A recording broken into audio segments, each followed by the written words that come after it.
Magandang araw po mga kalods at welcome back po sa channel natin. So ito na po ang part 2 natin kasi dumating na po ang battery na gagamitin natin sa power inverter. Saka related pa rin po ang topic natin dito ngayon kung nakakasave ba tayo sa kuryente kung gumamit po tayo ng solar power system dito po sa bahay natin. Kaya ang pag-uusapan natin ngayon ay paano gamitin ang solar power inverter sa 100 Ah na battery. So ito na po mga kalod ang battery natin. Ang brand po niya ay 3DC solar battery. So ang maganda po dito, naka German gel technology po siya.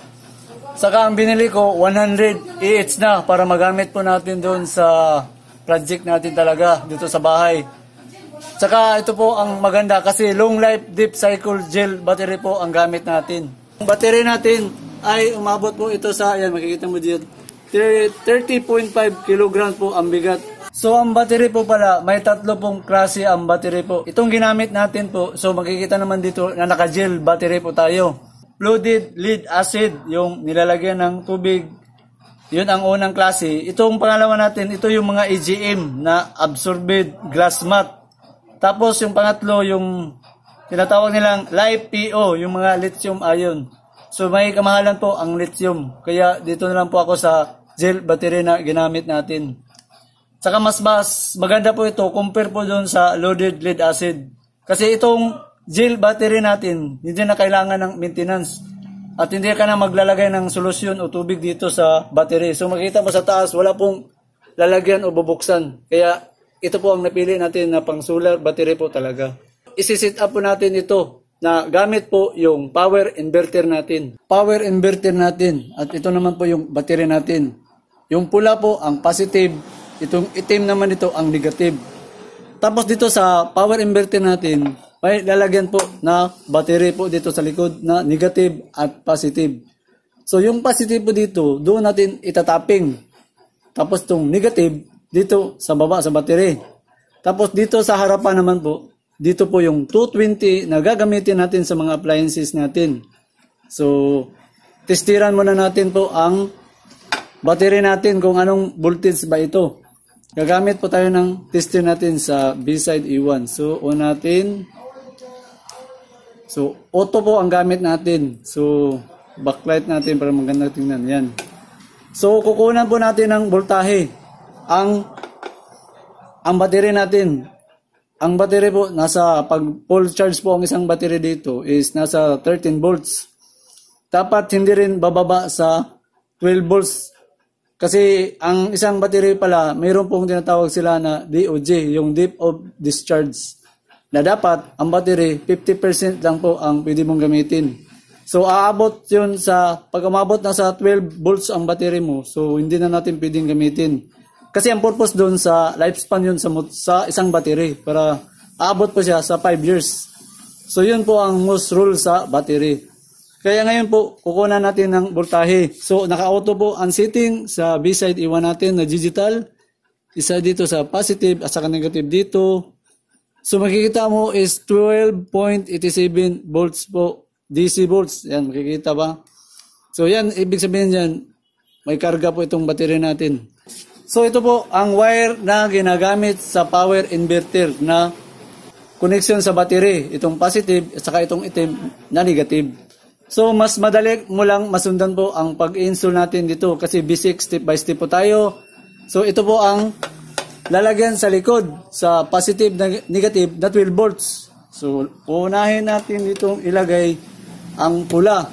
So bubuksan. Tanggalin natin itong knob dito, tapos ilalagay natin itong positive. So hindi ka mawala kasi parehang kulay red po ang nakalagay. Positive, sa negative na naman tayo. Ayan po, nalagay na natin. So susundin natin yung itim nakalagay dito sa negative. So ikaklam lang natin itong clamp natin. So yan. So yan.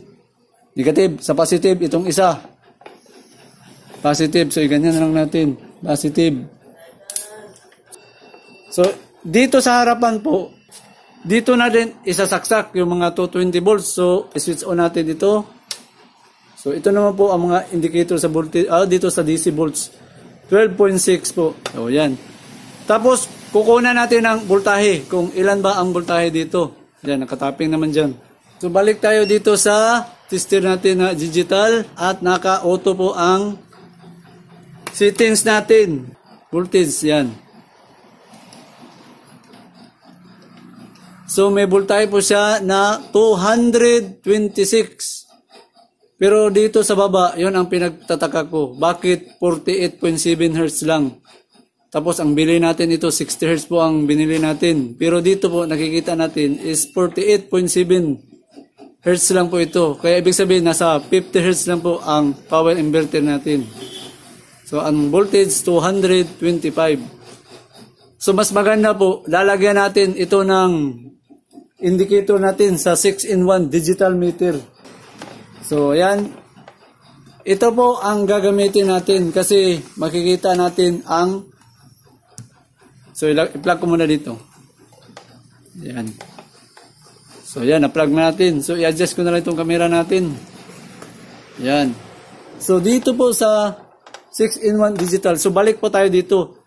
Kasi po, ito talagang maganda. Kasi nagagamit po natin, mababasa po natin dito yung load current at saka yung total wattage na ginagamit. Kasi ang power inverter natin, ito, wala ko kasi itong manual, pero sinesearch ko na lang doon sa loob nito, nasa 500 watts lang po talaga ang rated dito, ang power inverter natin.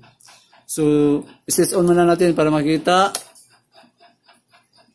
So, ayan po, makikita mo dyan sa reading natin. Talagang makikita mo sa hertz dito, 49.9 ang talaga. Tapos ang voltage natin is 224.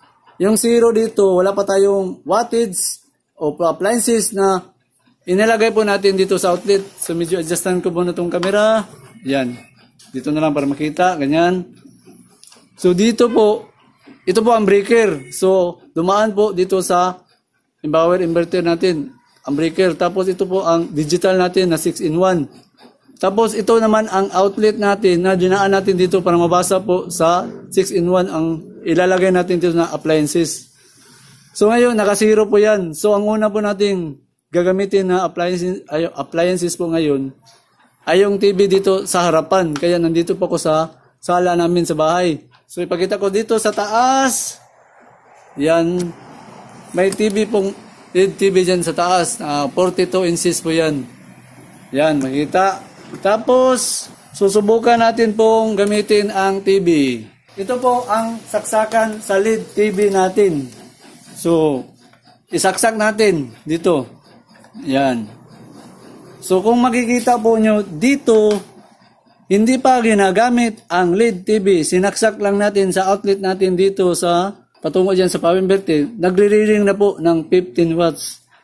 Kaya yun po ang palagi nating sinasabi sa mga kalods natin. Na huwag nyo palaging isasaksak po ang plug nyo sa LED na TV kasi nagkukonsume po siya ng 14.9.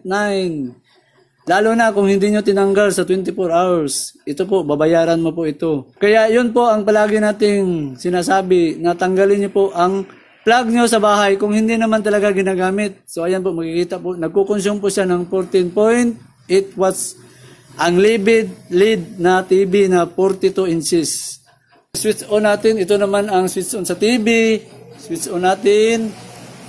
So para makita, ayan po. Ayan po ang TV natin. So ang total wattage po sa TV, makikita nyo po dito, yan is, yan po ang sa TV. 75. Yan po ang wattage sa TV na ginamit natin dito sa power inverter. Tapos, yan, 12.2 na po ang indicator sa voltage. Tapos, kukunan natin ng kilometer doon sa voltage kung ilan na ba. Kasi may load na current po kung ano kalaki. So, gamit tayo ng kilometer. Yan. So, kukunan natin dito. Ano naman ang naging... So, makikita ba is 2.5. So, ito po ang reading doon sa kabila doon sa DC 12 volts. Dito naman sa load natin, dinaan natin sa digital meter kaya makikita natin ang total watts dyan. So, ayan po, ang TV ginamit natin, yan. Oh. Tapos, dyan naman sa baba, ang power inverter natin.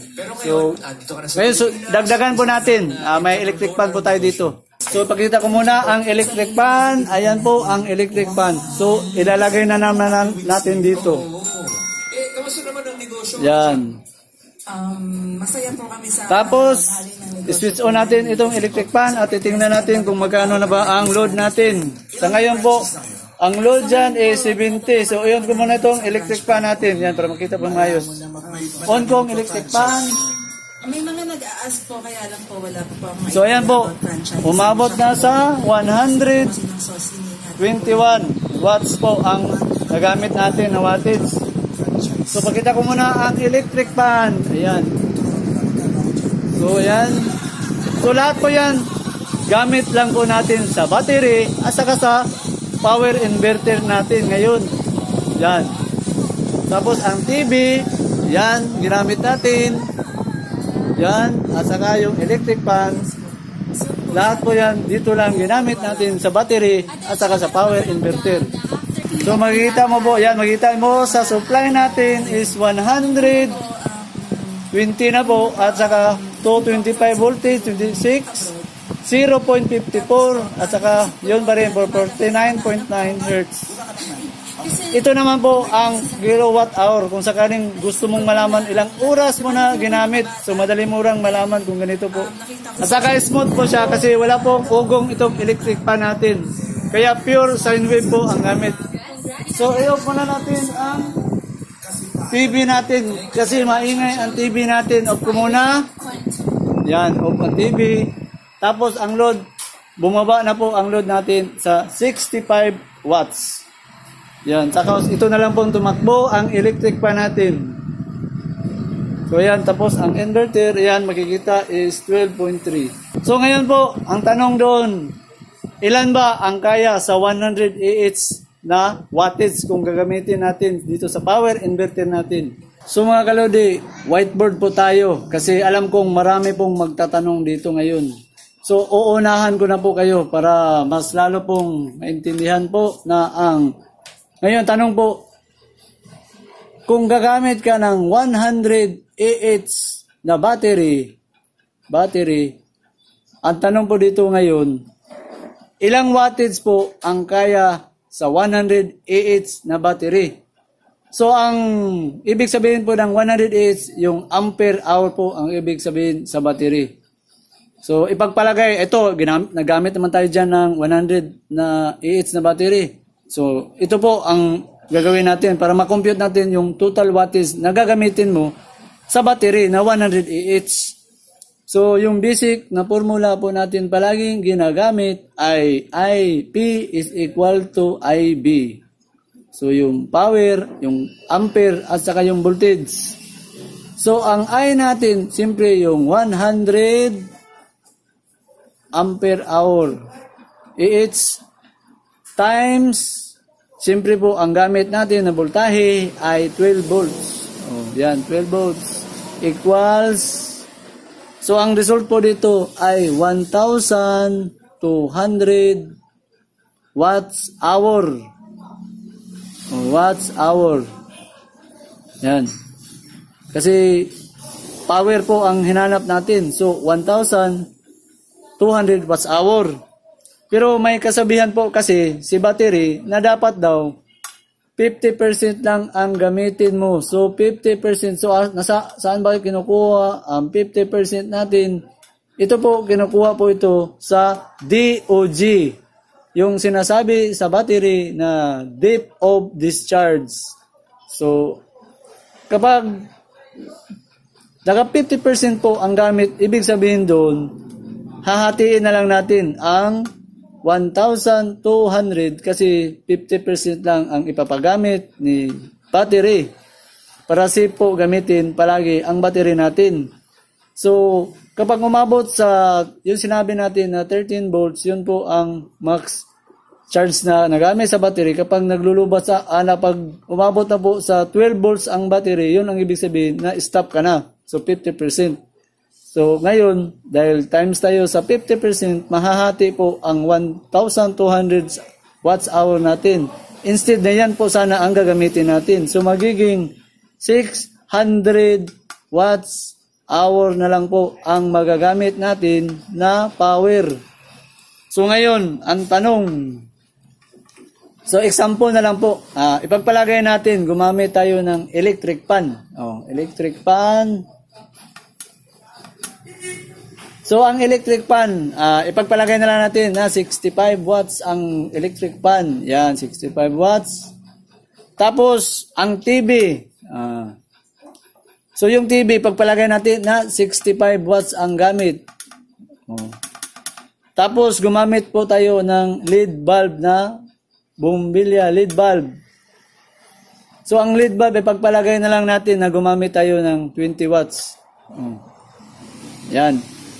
Tapos, ang gagawin natin, i-add natin lahat ang wattage na gagamitin natin. So, ito po, example lang na ganito lang po na appliances ang ginamit natin sa bahay. So, 150 watts po ang total dito.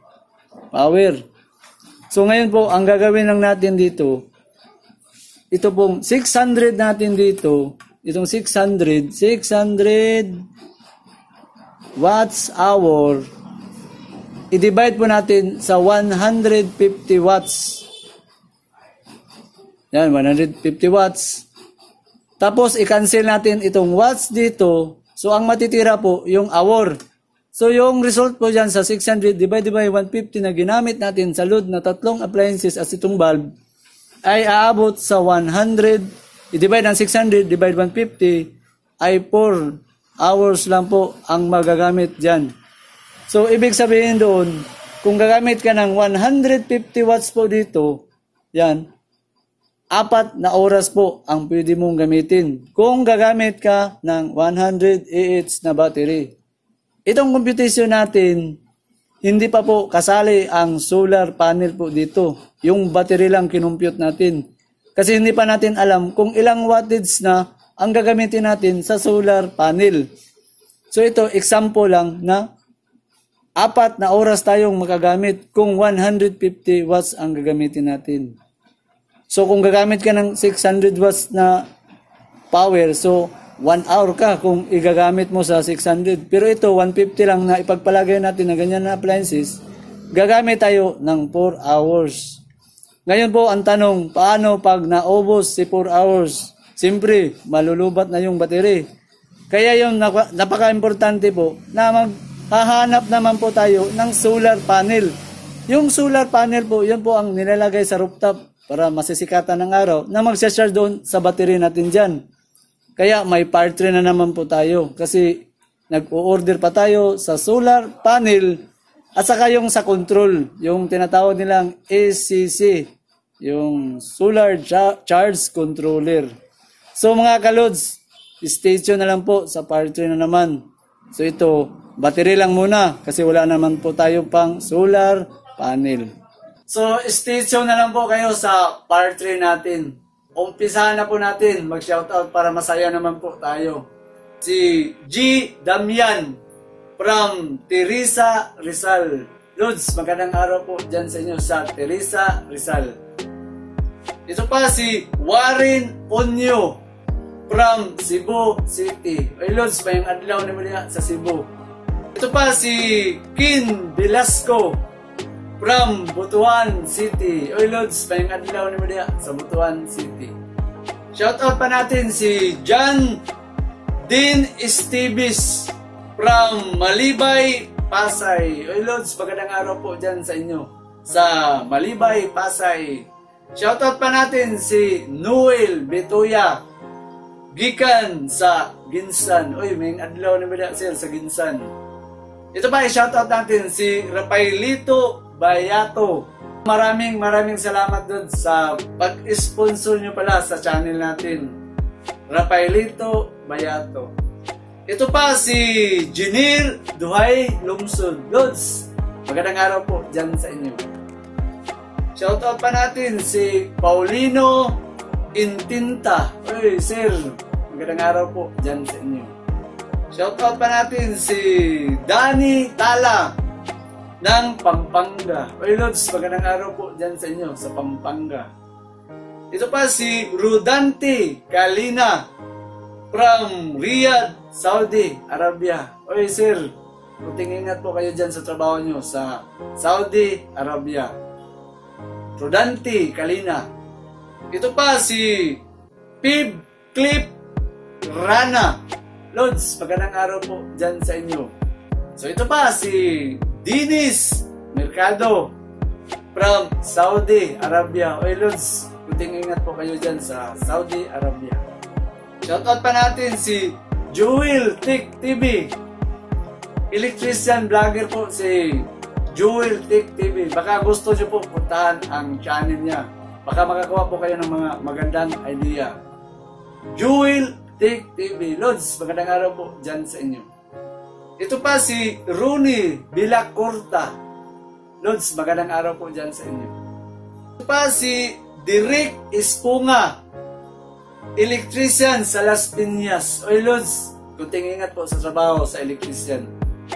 Direk Espunga. Saka ito pa si Pilimon Fishing TV. Lods, magandang araw po dyan sa inyo.